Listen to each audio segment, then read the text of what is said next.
Hello বন্ধুরা, শুভরাত্রি। আজকে আবারও আমি নিয়ে চলে এসেছি একটা নতুন রেসিপি। তো দেখো, এই যে আমি একটা ব্যাটার গুলে নিয়েছি।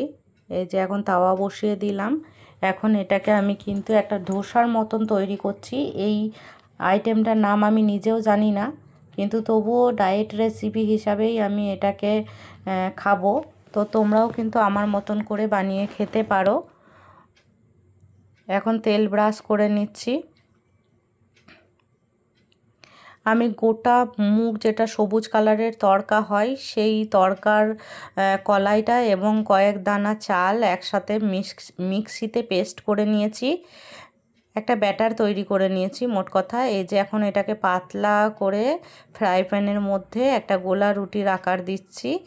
এর উপর কিন্তু আমি দিয়ে দেব চিজ, টমেটোর কুচনো, পেঁয়াজ, গাজর গ্রেট করা এবং পনির গ্রেট করা, সেই সমস্ত উপকরণগুলি এর মধ্যে আমি অ্যাড করব। তো এখন দেখো, আমি কিন্তু গোলা রুটিটা বানিয়ে ফেললাম। এটা একটু মোটা হয়ে গেছে, তাই একটা কাগজের সাহায্যে আমি কিন্তু সেটাকে একটু পাতলা করে নেব, যাতে এর মধ্যে সমস্ত উপকরণগুলো একসাথে করে দিলে খুব তাড়াতাড়ি সেদ্ধ হয়ে যায় বা ভেপে যায়। ভেপে গেলে সেদ্ধটা মানে ভালো হবে আর জিনিসটা খেতেও বেশ টেস্টি লাগবে। তো তোমরাও চাইলে এইভাবে কিন্তু বানিয়ে খেতে পারো। এই দেখো, এরপর আমি দিয়ে দেব এর মধ্যে চিজ। তো আমি চিজের কৌটো বের করে নিয়েছি এবং খুব সুন্দর করে এই দেখো পুরোটাই কিন্তু আমি চিজ লাগিয়ে ফেলছি।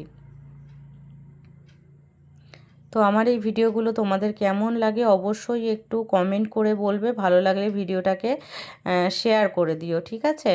তো এই দেখো, এখন আমার কিন্তু চিজ লাগানো কমপ্লিট হয়ে গেছে। এখন আমি কিন্তু গ্রেট করে রাখা পনিরটাকে দিয়ে দিচ্ছি এর উপর। এরপর আমি দিয়ে দেব গ্রেট করা গাজর।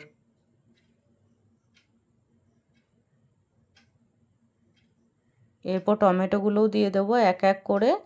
এটা কিন্তু এখন দেখতে মনে হচ্ছে পিৎজার স্টাইলেই আমি বানাচ্ছি। অ্যাকচুয়ালি এটা কিন্তু হবে একটা ধোসা, এর মধ্যে মশলা ধোসা বলতে পারো এটাকে। তো আমি কোনো রকম খাবার উপযুক্ত করে তোলার চেষ্টা করছি, আর এটা কিন্তু খেতেও বেশ টেস্টি হয়েছিল। যদিও আমি এটা রাত্রে ডিনার হিসাবে ব্যবহার করব, মানে খাবো। আমি আমার খাওয়ার আগে আমার বরকে একবার টেস্ট করিয়েছি, অবশ্যই ওর খুব ভালো লেগেছে। প্রথমে বুঝতে পারিনি যে আমি কিভাবে বানিয়েছি, পরে বলল বা খেতে কিন্তু খুব টেস্টি হয়েছে জিনিসটা। তো সবাইকে শুভরাত্রির অনেক অনেক শুভেচ্ছা ও ভালোবাসা।